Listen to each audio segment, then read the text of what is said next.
안녕하세요. 박용덕입니다. 2024년 제35회 공인중개사 시험 대비 가짜 지문 찾기 181번입니다.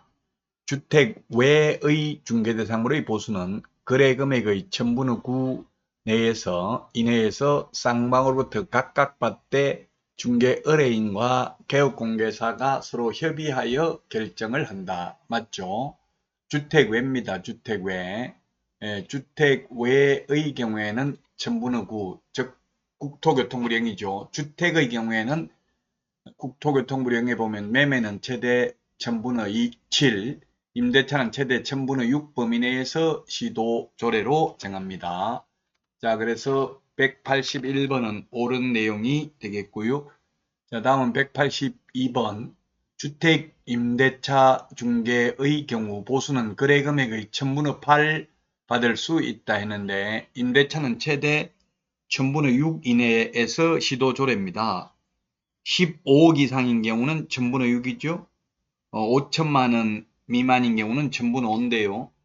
이걸 다 암기하기는 좀 어렵고 어쨌든 주택임대차는 최대 15억 이상이면 1000분의 6, 매매 교환의 경우 15억 이상이면 최대 1000분의 7 범위 내에서 시도 조례로 정하고 있습니다.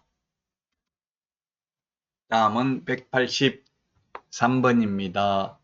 중개 대상으로의 권리관계 등의 확인에 드는 비용을 개업공개사가 영수증 등을 첨부하여 매수, 임차, 그 밖의 권리를 취득하고자 하는 의뢰인에게 청구할 수 있다 했는데 권리관계 등의 확인에 소요되는 실비는 취득 의뢰인이 아니라 이전 의뢰인이죠. 그래서 취득 의뢰인이라고 해서 X가 되겠습니다.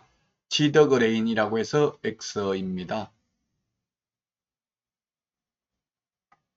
취득하고자 하는 의뢰인이 아니라 이전하고자 하는 의뢰인입니다. 우리 암기 프린터 수수료가 52번에 있죠? 52번에 보면은 동그라미 15번에 보면은 권리관계 등의 확인에 소요되는 실비는 매도, 임대, 그 밖의 권리를 이전하고자 하는 의뢰인이고요. 암기 프린터 52번에 16번에 보면 계약금 등의 예치, 권고 제도와 관련되는 실비는 취득 의뢰인에게 받을 수 있습니다. 암기 프린트는 네이버 카페 박용덕 박사의 부동산 여행에서 다운로드 받을 수 있습니다. 자, 그래서 183번 X입니다. 184번입니다.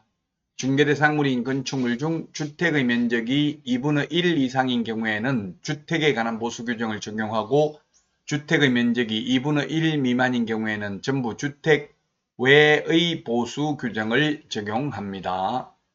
만약 100제곱미터가 있는데 50제곱미터는 주택이고 50제곱미터 상가라면 100제곱미터 모두 주택에 대한 중개보수 규정을 적용합니다. 주택이 중개보수가 더 낮죠. 매매는 최대 0.7, 임대차는 최대 0.6 범위 내에서 시도조례고요. 주택 외의 경우에는 매매든 임대차든 모두 최대 0.9% 범위 내에서 당사자 협의에 의해서 받을 수 있습니다. 185번입니다.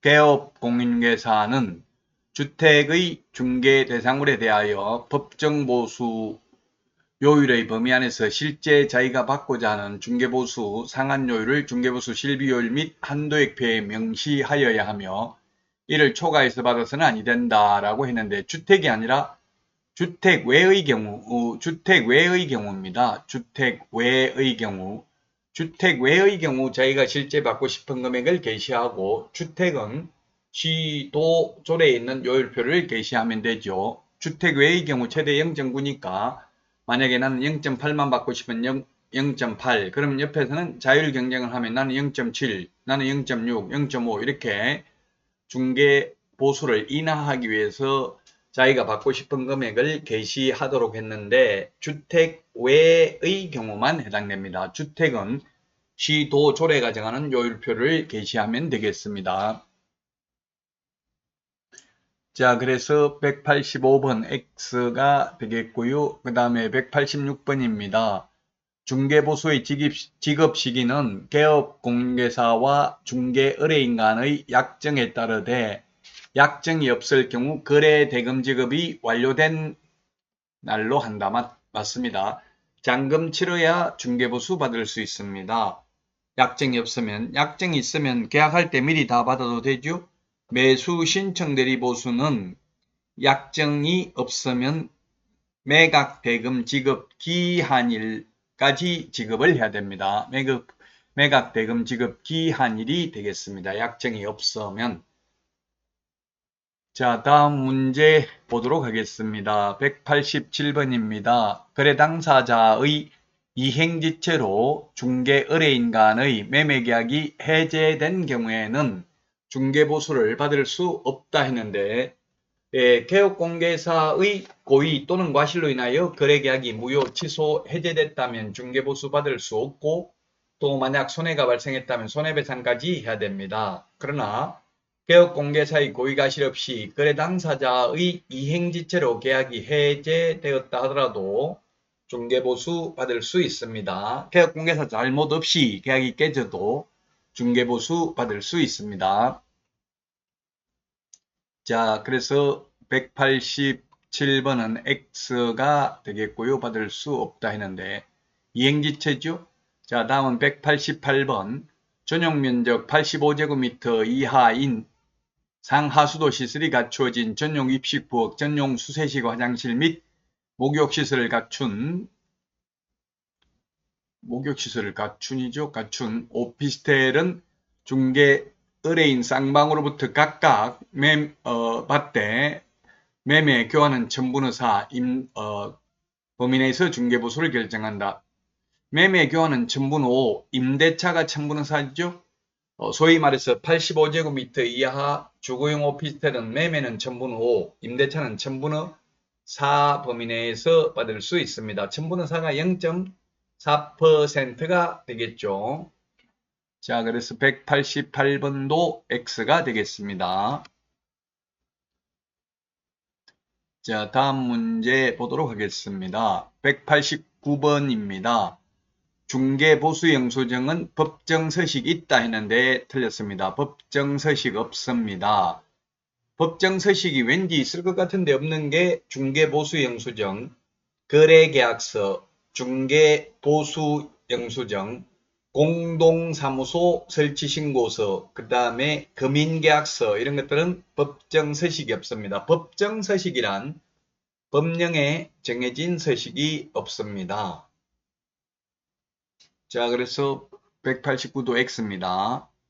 190번 중개보수를 받을 경우 영수증을 교부하고 5년 동안 보존하여야 한다 했는데 법정서식이 없기 때문에 중개보수를 교부할 의무도 없고 보존할 의무도 없습니다.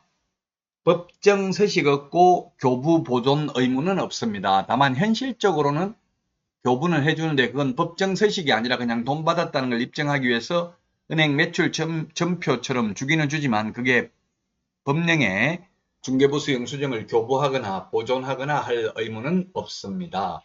자, 이번 시간 여기까지 하고요. 다음 시간에 찾아뵙겠습니다. 다음 시간에 만나요. 안녕.